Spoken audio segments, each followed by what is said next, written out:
নমস্কার বন্ধুরা, আমাদের চ্যানেলে আপনাদের সবাইকে স্বাগতম।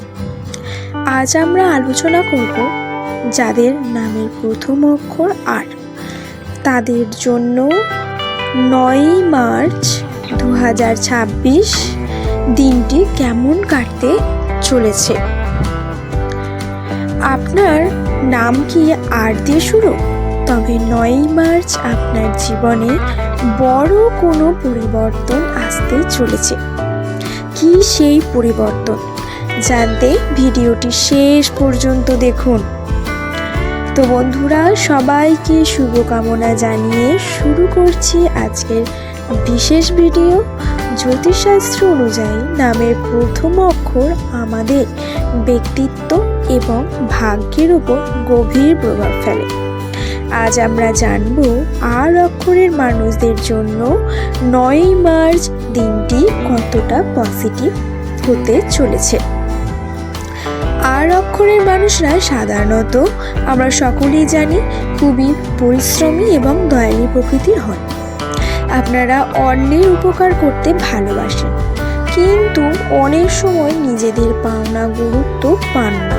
তবে 9 মার্চ দিনটি আপনার সেই আক্ষেপ ঘুচিয়ে দিতে পারে।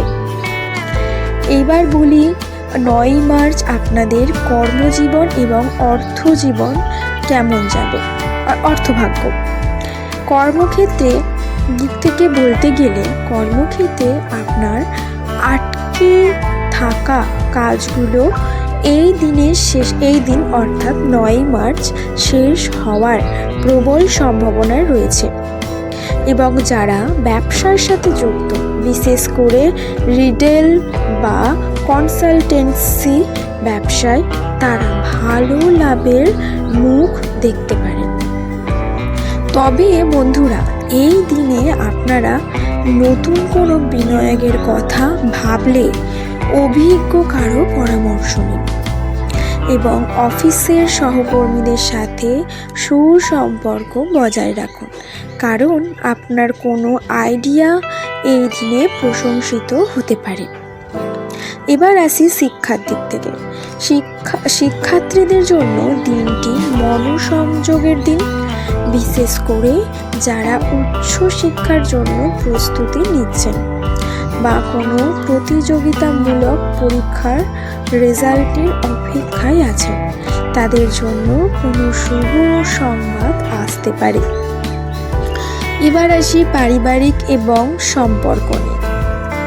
পরিবারের দিক থেকে বলতে গেলে পরিবারের বয়স্কদের সাথে সময় কাটান, তাদের আশীর্বাদ আপনার কাজে আসবে। এবং যারা অবিবাহিতদের জন্য বিয়ের আলোচনা এগোতে পারে। এবং যারা প্রেমের সম্পর্কে আছেন, তাদের মধ্যে ভুল বোঝাবুঝি মিটে গিয়ে রোম্যান্টিক সময় কাটবে। তবে একটু সতর্ক থাকতে হবে, যেমন আপনারা এই দিনে রাগ নিয়ন্ত্রণ করুন। ছোটোখাটো বিষয়ে তর্কে না জড়ানোই ভালো হবে আপনাদের। এবার আসে স্বাস্থ্যের দিক থেকে বলতে গেলে এই দিনে আপনারা শারীরিকভাবে বেশ চনমনে বোধ করবেন। তবে বাইরের খাবার এড়িয়ে চলাই শ্রেয় আপনাদের। বাইরের খাবার এড়িয়ে চলুন। এবং এই দিনের জন্য আপনাদের শুভ রং হলো হলুদ বা সাদা। আপনারা সাদা রুমাল ব্যবহার করতে পারেন এবং হলুদ পোশাক পরতে পারেন। এবং শুভ সংখ্যা হলো 9। তো বন্ধুরা, দিনটিকে আরও ভালো করতে সকালে স্নান সেরে সূর্যদেবকে জল অর্পণ করুন, অথবা কোনো মন্দিরে সামান্য মিষ্টি দান করতে পারেন। এইগুলি করলে আপনি এই দিনে মন থেকে অনেকটাই শান্ত অনুভব করবেন। তবে মনে রাখবেন, কর্মই আসল। জ্যোতিষ আপনাকে পথ দেখাতে পারে, কিন্তু পরিশ্রম আপনাকে লক্ষ্যে পৌঁছাতে সাহায্য করবে। এই কথাটা অবশ্যই মনে রাখবেন। আপনার অভিজ্ঞতা কমেন্টে জানান। ভিডিও ভালো লাগলে লাইক দিন এবং আপনার আর নামের বন্ধুদের সাথে শেয়ার করুন। আর হ্যাঁ, প্রতিদিন রাশিফল পেতে চ্যানেলটি সাবস্ক্রাইব করতে ভুলবেন না।